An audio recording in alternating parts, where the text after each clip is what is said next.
This is the amp draw little tool I made. 2 large alligator clips makes it a lot easier to connect to the battery.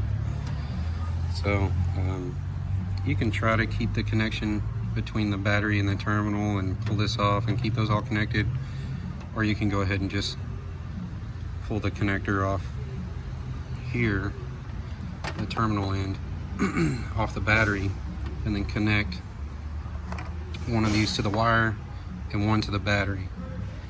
And then you need to have a way to keep that connection between the battery and the battery terminal, which is where these ends come in.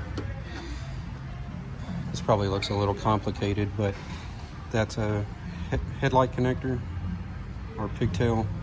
That one is too. And this was out of a random wiring harness, and I cut it down just to use these larger blade connectors in it. You could use whatever connectors you want to make something like this. I use this in case I'm gonna do something that's gonna introduce more than 10 amps, let's say, because 10 amps is usually the rating for the fuse in a meter, and we don't want to go over that and blow our meter fuse.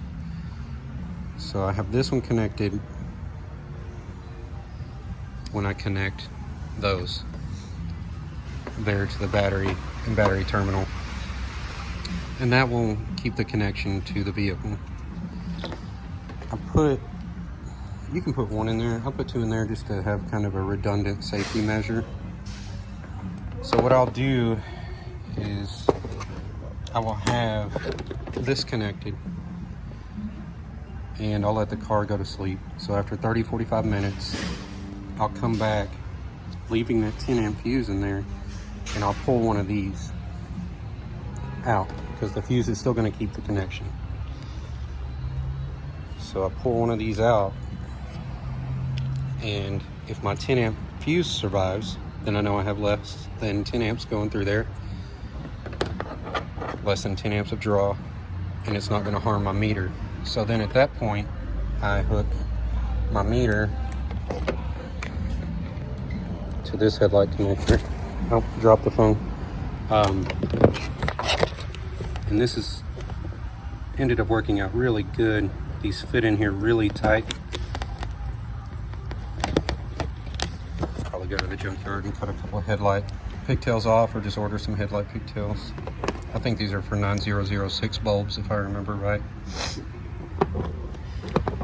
And once I have the meter in, I can turn it on and put it on amperage DC.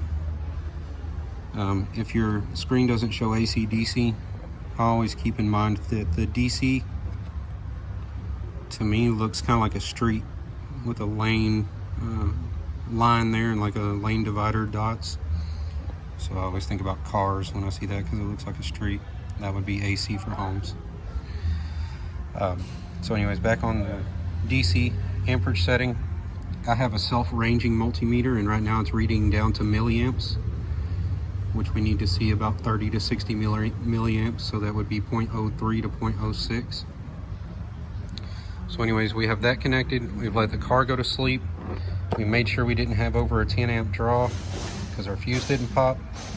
Now if I pull this fuse, the only thing keeping continuity between those 2 connector ends there and keeping the battery connected to the car is the meter. So we would see what our amperage reading is at that point. If I need to pull the meter out, need to keep connection of the battery to the car, I can push this pin in, or the fuse, or both, whatever. But this way I can plug in and out. I can, if I need to let the car sit overnight or something, I can leave those ends connected with this in there, just leave it there and put my meter up and lock it, something like that. But this helps a ton, because the hardest part is not breaking your connection when looking for a draw by accidentally coming off of this when hooking your wires back and forth, or coming off the connection while trying to hook up your meter.